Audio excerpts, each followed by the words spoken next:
Welcome to Toffee TV. It is the player ratings. Bournemouth 1, Everton 0. Another horrendous performance by the Toffees for those travelling Toffees to suffer. And all of us to suffer, let's be honest. They don't get that privilege on their own. They just get the privilege of going on a bus or in a car or on a train for all those hours. Some of them obviously enjoy that. Do you enjoy that? Fair play to them. There's very little I enjoy about Everton, so if they're enjoying those trips, then I salute every single one of them. Although I think a lot of them are starting to feel like they're not enjoying those trips anymore, and maybe not going to those away games might be a better idea. I don't even want to go to home games, never mind away games. Jesus. Let's get into it anyway. Jordan Pickford, obviously, again, a major reason why that, Everton we're only beaten by 1. I mean, it's all like saying we're decent at the back, but most of that's down to our goalkeeper. Let's be perfectly honest. Most of it is down to our goalkeeper. 7 saves. No sort of saves where you go, oh, that was an amazing save sort of thing, but some like obviously massively important saves. Nothing really could do for the goal. Although it was a bit of a weird one because it was, you look at it and think, could Branthwaite have headed it away? But was he leaving it so Pickford could save it? But was Pickford maybe a bit unsighted by Branthwaite? I don't know because I can't see from where Pickford's looking. But maybe Branthwaite was thinking, if I touch this might go in, like it did against Manchester United and against Manchester City in some ways. And I don't know. There's nothing Pickford could have done for it. I think there might have been something Jared Branthwaite could have done for it. But yeah, we can't keep going on relying on our goalkeeper to get us points. I know that's what he's there for, but that can't be your team strategy. Jordan Pickford will save us because that's just downright pathetic. If that is your strategy, so I would give Jordan Pickford an 8 for today. Ashley Young, who obviously played the first half at right back and played the second half at right midfield. And as you can see from his heat map there, that basically shows he was on the whole side of the pitch because he played in the 2 positions. Wasn't terrible, I suppose. What an indictment. Wasn't terrible. Won 3 out of his 4 ground duels. Defensively, attacking wise, expected assist 0.02. Yeah, it was crosses 9, none of them successful. So yeah, he was fine in many ways playing in the 2 positions. He's generally fine when he plays in any position for us. So I would give Ashley Young a 6 for today. Mykolenko on the other side. Obviously, it was his side they scored from. David Brooks was not marked. I have some sympathy because as a left back, really the left midfielder should be coming back at you on that side to mark, or a midfielder. His job in many ways, or what he'll have been taught to do, is double up on, go front and back on the fella that he can see in front of him, which is what he was doing. That's what defenders are taught in many ways. But you can't leave a man unmarked as well. You can't just go, I'll leave him. It's a difficult one, that, because that's basically what they're taught to do. They're taught to go with the fella in front of you. You can see him. If you leave him, he's the nearest danger to you. You can get out of that fella. But isn't Jai ever going to get back there? Is he ever going to be there? I don't think so. I just think Mykolenko just lacks sort of the nous to play in that position. I really do. To be a Premier League starter anyway. he doesn't offer anything going forward. He did go forward a little bit in this game. You can see from his heat map, he went forward a little bit, but he just doesn't offer enough for me. He really doesn't. I know there's talk of a new contract for him, but it better be a contract that's quite low, because he just isn't good enough. It's as simple as that. He doesn't do what modern fullbacks do, and we don't have two fullbacks that do what modern fullbacks do, which is get up and down, have the energy, have the pace, have the to do it. He just doesn't do it. So if they're giving him a new contract, it better not be as a starting left back, because he just simply isn't good enough. I wouldn't have him in the team. I'd actually have Ashley Young in the team over him. I think you've got to know, I suppose, which way to be. I think from the flight of the ball, you've got to know to make that run earlier, to get out to the player. David Brooks is completely unmarked, but you've got to make that attempt. So Michalenko, I would give a 4 for today.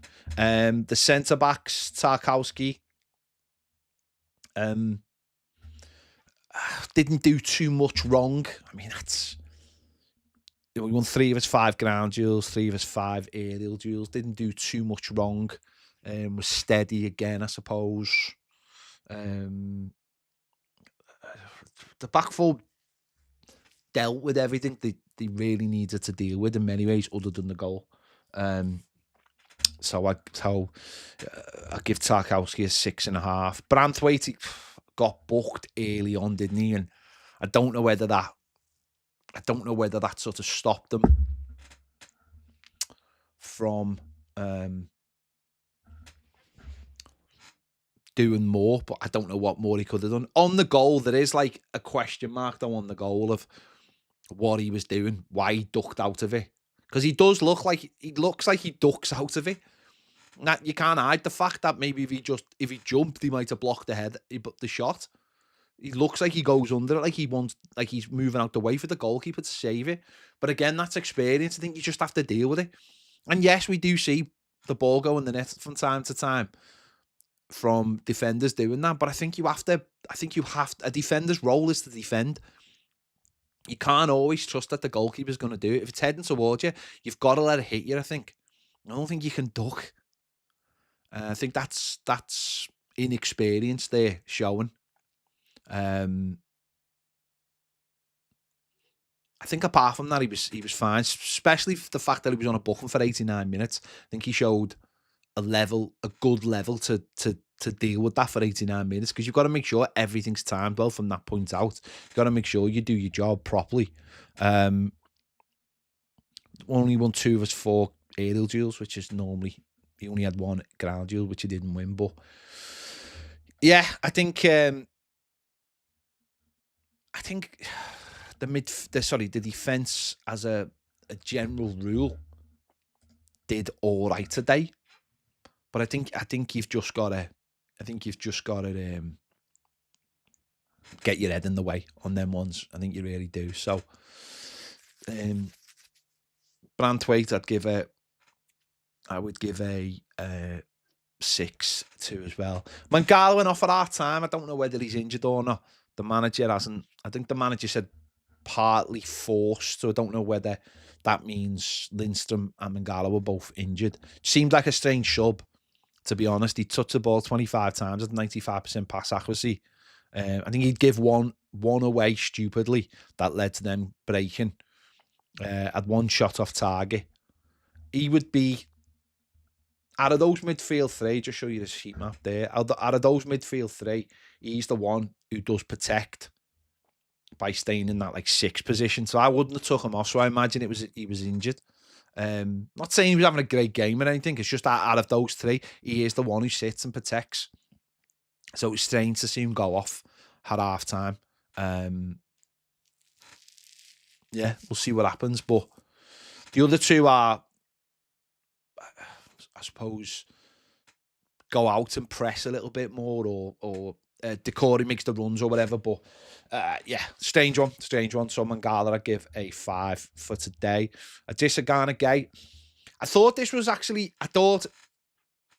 looked like it caught up to him a little bit, all the games today. What did he play? Played 81 minutes. I thought that it looked like all the game time had caught up to him today. Just on his just on his passing more than anything else.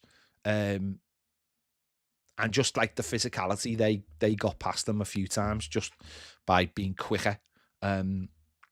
Just see his heat map there. He is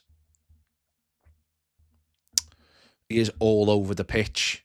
But I didn't personally think he had a great game at all today. His passing accuracy is still quite good, but I think the ones he gave away, they weren't particularly good. There was again, he gave a couple away in our own half, which nearly led us into trouble. I just think the energy wasn't there. The three of them, their energy isn't there. And when one of them is, and don't get me wrong, the manager hasn't got a lot to choose from in the midfield. And that shows with Harrison Armstrong having to come on. He's a young lad. He's still got obviously ways to go, but certainly not having changes has caught up to him. That midfield today looked very, very leggy, and they bypassed it quite easily. And it's a major issue with not being able to swap anyone out. Obviously, James Garner and Tim Iraboonam hope that they get back soon. Garner's not that far away. Maybe Iraboom's a little bit more, maybe a couple of more weeks or something like that, longer than Garner. James Garner. You imagine Garner might be back for around maybe the Spurs game or the week after the Spurs game. But that midfield needs freshening up. It really is an issue for us. It doesn't create, and it just looked very, very leggy today. And I thought this Sagana guy looked leggy as well. So I would give him a 5.5. The Corey again looked. Some of his passing today, some of the runs past them, 81% pass accuracy out of 47 touches. They just 2 out of 7 of his ground duels. Well, that's poor that for a midfielder. I know he's been more of an attacking midfielder, but so with his heat map there, he's all like round the edges of the pitch rather than anywhere central. I thought he was poor today, to be honest. I thought he was poor. Yeah, he wasn't great in the last game, but I thought it looked very, very. You could see that he was that youth, the youthfulness of their midfield, and actually having players who know the roles that they're in their midfield, whereas ours just seem to have just been cobbled together. I thought the Corey was very poor today. And we massively need reinforcements in that midfield now.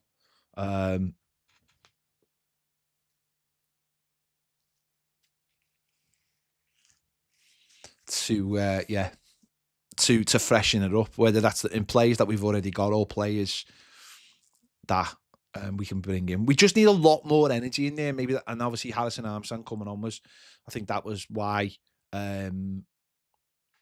One of the reasons. Well, he probably had to come on because there's nobody else, but we just lack so much energy in that midfield now. It's so clear, and there's no creativity in it either. So it's like both ways. We're not protecting, but also not doing anything going forward. So the core, I would give a 4 for today.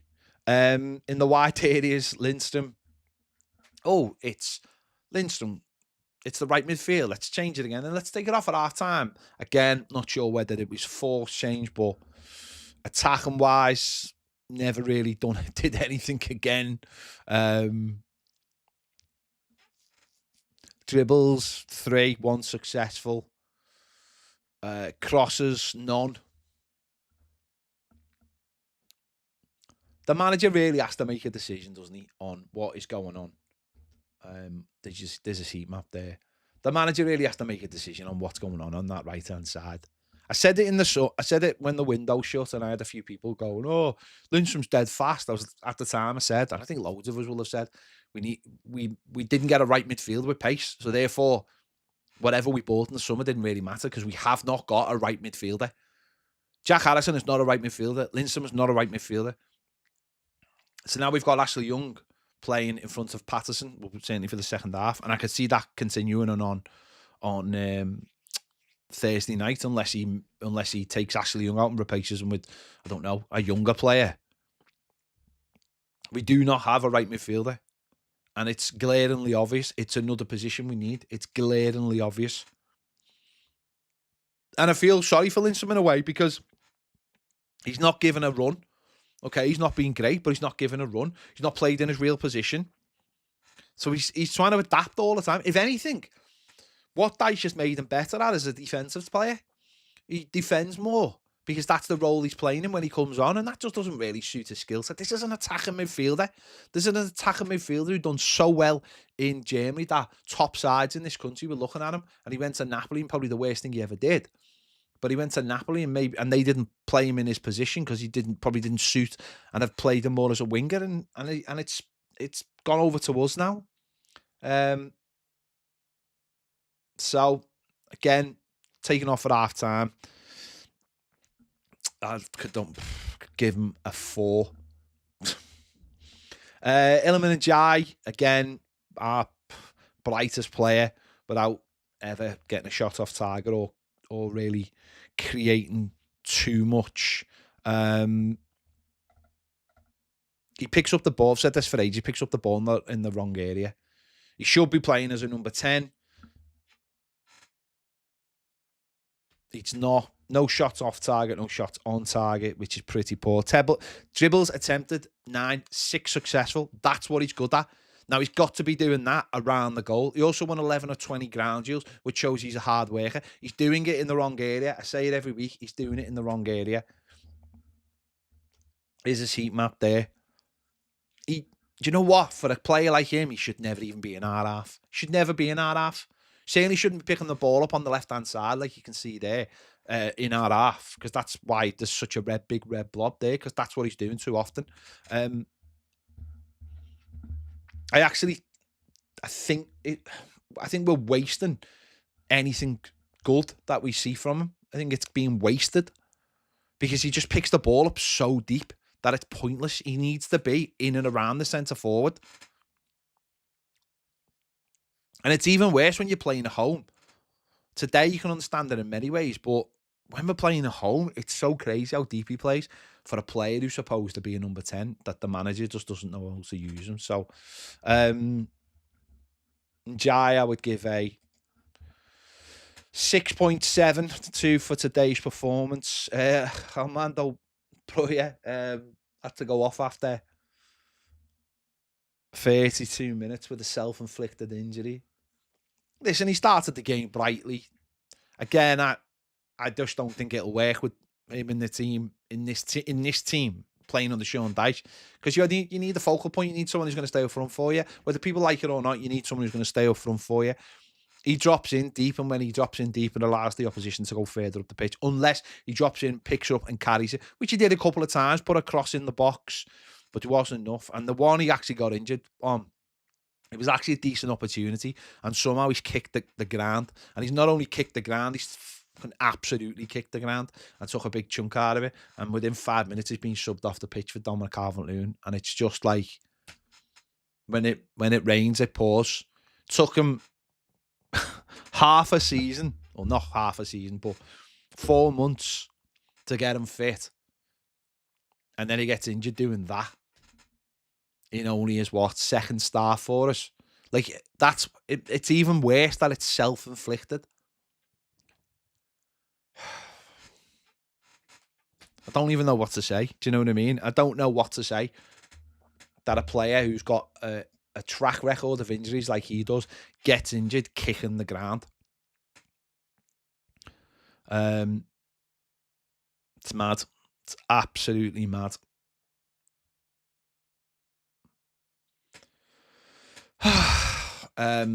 Yeah. So, oh man, what can you say? Your centre forward that people are putting so much hope on kicks the ground and got to go off injured. Hopefully it'll only, I mean, you say hopefully it'll only be a couple of weeks. We play 3 games in the next 10 days. And they're all at home. And he could be missing all 3 of them. Sorry, in the next 2 weeks, 10 days from when we play on Thursday. The next 2 weeks, yeah, could be 3 three big games for us that he could have played in. Certainly on Thursday, you go, boss opportunity for Brozier to score some goals. Yeah, crazy. A 5, so give him a 5. Dominic Calvert-Lewin came on for him, played 58 minutes. Certainly up front, nothing improved. No shot on target, no shot off target. Only touched the ball 17 times, which is just absolutely... It's mad that he only touched the ball 17 times in a team that goes long. So we're not even using him when he comes on. We're not even using a player who you go long to. He only actually won 2 of his 7 aerial duels today. So we're not even going long to him. And when we are, he's not winning it. So yeah,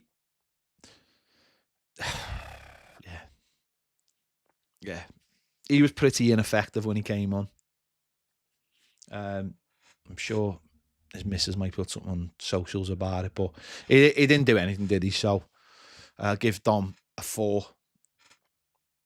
And if Brozier hadn't just got injured, maybe we could have got rid of him, because that relationship seems well and truly done. So we could have maybe got rid of him and used the PSR to bring someone else in. But who knows now if Schmitty's injured and if Brozier's injured, and that's not going to happen, is it? So brilliant once again. Nathan Patterson came on for the second half.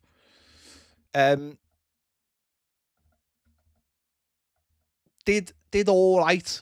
Had a couple of wobbles, couple of moments where defensively got caught out. I think one he had to save with his own tackle, and another one he lost us, and it led to them getting that second Brooks chance. I think he's, listen, you can't write him off or go, oh, see, I told you, because he played 45 minutes. This is a lad who's barely played for like the entirety of this year.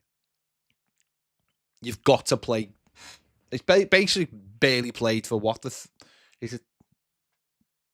3 years he's been at the club, or 2 or 3 years? Sorry, that he's been at the football club. Barely played, barely had a run. If you're going to play him, you just got to leave him in the team for the rest of the season. If that's what you're going to do with him, he needs to learn both sides of the game very, very quickly. He wants to attack. He wants to get forward. Just see his heat map there. The 45 minutes, certainly getting into their half. As I said, he had a run where he had a little rush of blood and put the ball over the bar from having a shot outside the area. Won 3 out of his 6 ground duels. Clearances 1. Dribble pass once. Dribble pass 3 times. Total tackles 1. Obviously, defensively, he's got to get tighter. He's got to get better. Won 3 out of 6 ground duels, as I said. He's got to get better. He lost possession 13 times. That's the stat the manager will look at. I guarantee you. He has to get better. The only way he'll get better is playing games of football. It's as simple as that. They had a back 4 of 4 lads younger than, I think, 23, something like that. And we never troubled them. Young players have to play. It's the only way to get better. Or you replace them with someone else who's younger than them. Simple as that. It's the only way he'll get better. Only way.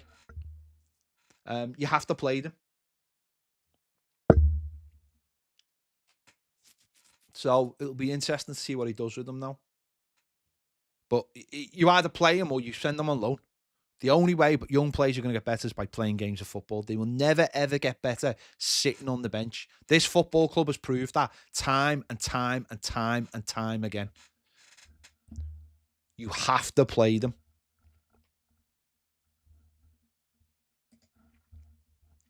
So Nathan Patterson, I would give a 6-2.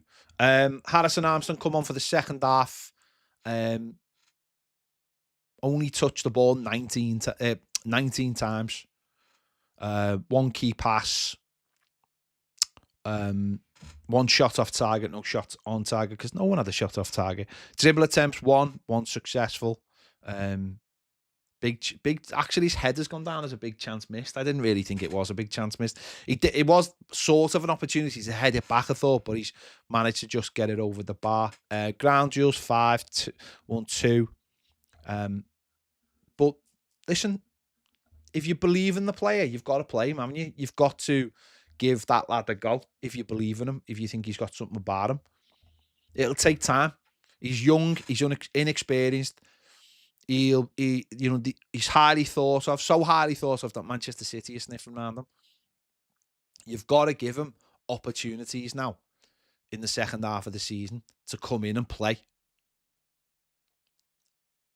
and freshen things up. If you think he's good, trust him. Trust him to go out there and keep hold of the ball and use it well. He'll grow. Every minute he plays, he will grow as a player. But if you just leave him sitting on the bench as the, seventh sub, even though you've got 2 goalies on there, how is he ever going to get any better? He will never get better. So you've got to give this young man opportunities to play. Listen, he did all right. He didn't look overawed or anything when he came on the pitch. He played 45 minutes in the Premier League and has done all right. So give him more. Start him on Thursday. Give him an opportunity on Thursday. Start him. Get him in the team and say, we're going to freshen things up. We're going to get some young energy in there. You look at Bournemouth team, how many young players they've got in there. You've got to play them to improve. It's the only way they're going to learn. Look at Branthwaite. He learned. He improved. He came into the team. Obviously, it was during COVID. Okay, he had some moments where you were like, oh, I'm not so sure about that. Went away on loan, came back. Okay, made mistakes. Went away on loan, came back straight into the first team. Still has his wobbles, still has his moments. Talking about him today, maybe should have put his head in for the shot. They're only going to get better by playing them. That's how you improve on anything. If a guitarist had a guitar and didn't play it for a year, he ain't going to get any better playing guitar. He can play guitar, just ain't going to get better at it. So he isn't going to go anywhere. Same with any skill. And football's the same. So you have to do it, and all these young players have to be given an opportunity, and their paths can't be blocked, and we have to start moving forward. So Harrison Armstrong, I would give a 6 for today. And then Beto came on for the last 10 minutes or so. Didn't really do anything. Manager obviously doesn't like him, doesn't believe in him. 3 dribble attempts, all successful, I would say. Again, don't know. Start him on Thursday if there's nobody else. Give him a go. He seems to score goals when we play teams who are in the leagues below us. So Beto, I'll give a 6.2 for his little cameo. How can you not? You can't judge players on scoring goals. Well, it's centre forwards on scoring goals. So you have to judge them on other things. There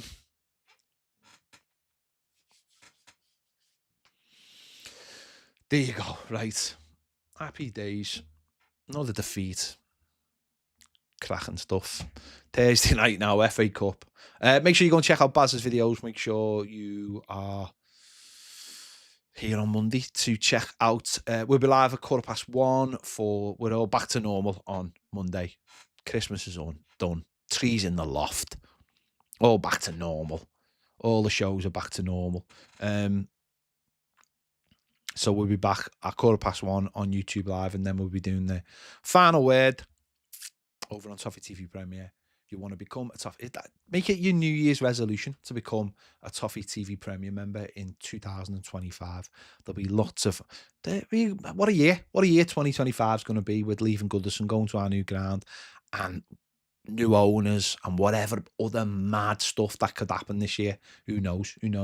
So make sure you join us on Toffee TV Premier for that. The link is in the description and the QR code's coming on the screen now. See you all later. Bye.